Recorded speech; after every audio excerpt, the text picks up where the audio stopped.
Good day to all of our participants of the 29th Annual Biosciences Quiz Bee. I'm Mark Russell Carranzo from Russtriction Site, a TikTok channel that centers on science communication for young Filipino learners. And currently, we are here at the University of the Philippines, Diliman. And as I was walking through campus, I noticed that there are lots of animal and plant species around. Cats, dogs, birds, grasses, trees, you name it.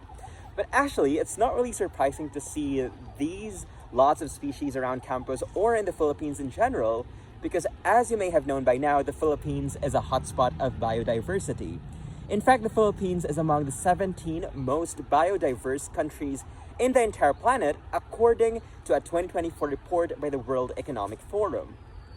However, here's the more confusing part. If all organisms came from the same universal common ancestor, then how did we end up with thousands and even millions of species worldwide? There are actually lots of scientific mechanisms at play here, but everything boils down to the concept of speciation, or the process of creating new species.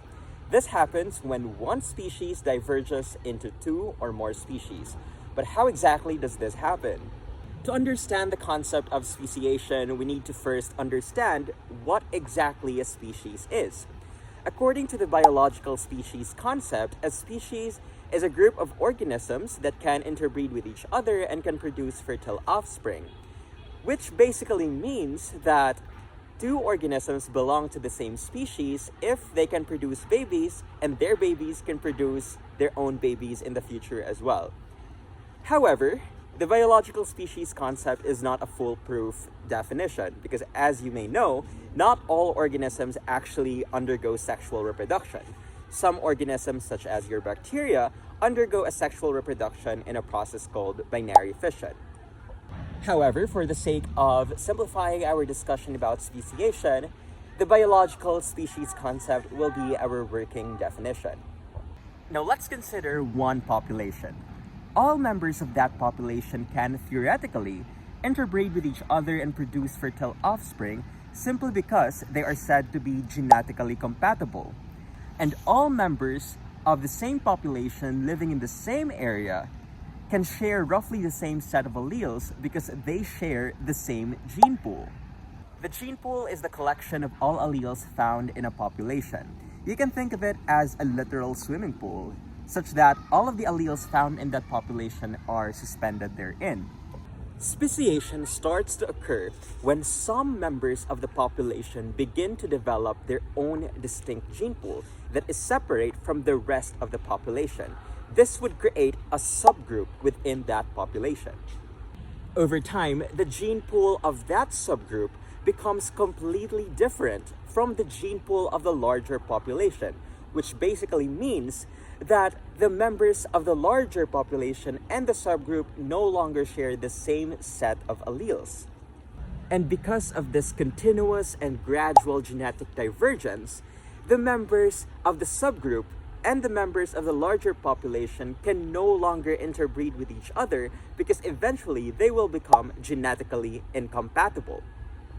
And the moment that the subgroup and the larger population can no longer interbreed with each other and produce fertile offspring is the moment that we can say that speciation has indeed occurred, because the larger population and the subgroup have now diverged into two distinct species.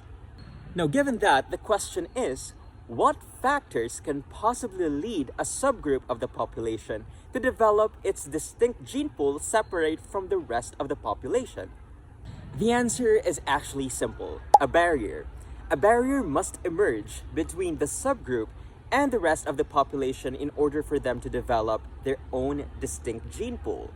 And this barrier can be physical, as in the case of allopatric speciation, or the barrier can be non-physical, as in the case of sympatric speciation. Now let's try to discuss each type of speciation, starting with allopatric speciation. So as stated, allopatric speciation requires a physical barrier, and that could be the formation of a river, the formation of a mountain, the formation of a hill, so on and so forth. And since there is now a physical barrier separating the subgroup from the main population, these two can no longer interbreed. And eventually, since they no longer interbreed, the set of alleles in their own gene pools would be completely different. In the case of sympatric speciation, a physical barrier need not separate the subgroup from the main population, because the barrier can be behavioral or ecological. For instance, in a bird population, some members may develop a distinct mating song, such that the rest of the population can no longer recognize it.